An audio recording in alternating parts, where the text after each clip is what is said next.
My name is Audie Ratliff, and I'd like to welcome you to this week's edition of the Ratliff Mandolins Weekly Production Diary Series. And for those of you who are following the series on a weekly basis, you know that I build mandolins in batches of 10, and am between batches right now taking care of some of the built-up repair work, odds and ends, building maintenance, and all sorts of different things that need to be taken care of before I can start the next batch, which we will talk about the next batch in just a second. But first, let me fill you in on what I've been doing this week. Number one thing that I have to share with you is this little oval hole A-style mandolin that came back to me from Australia to have a fretboard planing, and that has been done. It plays quite well, sounds good, and all that remains is for me to work out the business end of everything and get this ship back to the fellow that owns it. Also, if you've been following the series, you know that we've been repairing this Gibson guitar, and we have the back off of it simply because every brace was loose and it had 4, 5, or 6 cracks in the back. As you can see, all of the cracks have been glued and cleated, and I have 2 of the braces glued, including one of those braces is a replacement brace that I built, as you can see from the color, simply because the one that fit there was magically gone and we have no idea what happened to it.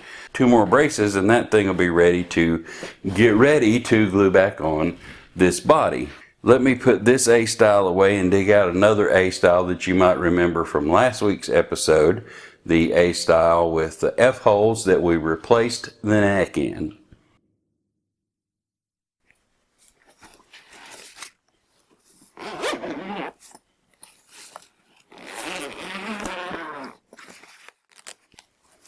What we have here is a standard RA5 master model made in 1996, so it is 25 years old, and it had the neck broken off of it.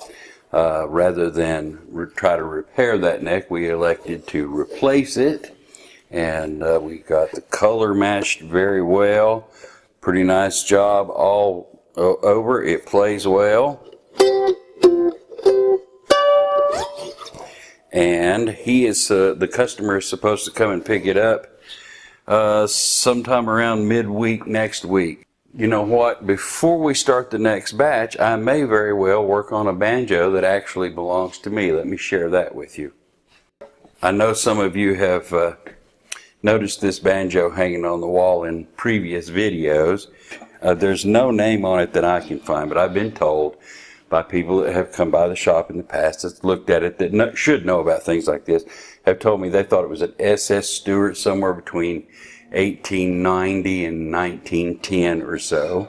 Big issue right now is the action is just a million miles high, and so I think it needs to have the dial reset, and I've been wanting to fix it and get it playable and sell it. So if you know of anybody that might be interested in this, I don't want a whole lot of money, just a fair price for it. And I promise to let you in on what we're going to do on the next batch. And so probably next week we'll do that gathering thing, and we'll get everything laid out and get the mandolins numbered, and here's what we're going to do, and here's how we're going to go about it. I do have some mandolin bits and pieces and parts already made in there. Some leftover stuff from the last batch that will give us kind of a head start on this batch. This upcoming batch actually does have 2 or 3 very unusual instruments. I'm going to build a mandolin-shaped mandocello, and we're going to do one of the L guitar-shaped mandocellos. And we have another Brazilian leopardwood mandolin to build in this batch. So this next batch is going to be a very interesting batch, and certainly hope that you stay tuned into these video episodes and follow us through and take the journey with us. I'm going to close this video out right now. Thank you very much for staying with us. Thank you very much for watching. Please like and subscribe. Come back each and every week for another episode of the Ratliff Mandolins Weekly Production Diary Series, and we'll look forward to seeing you then.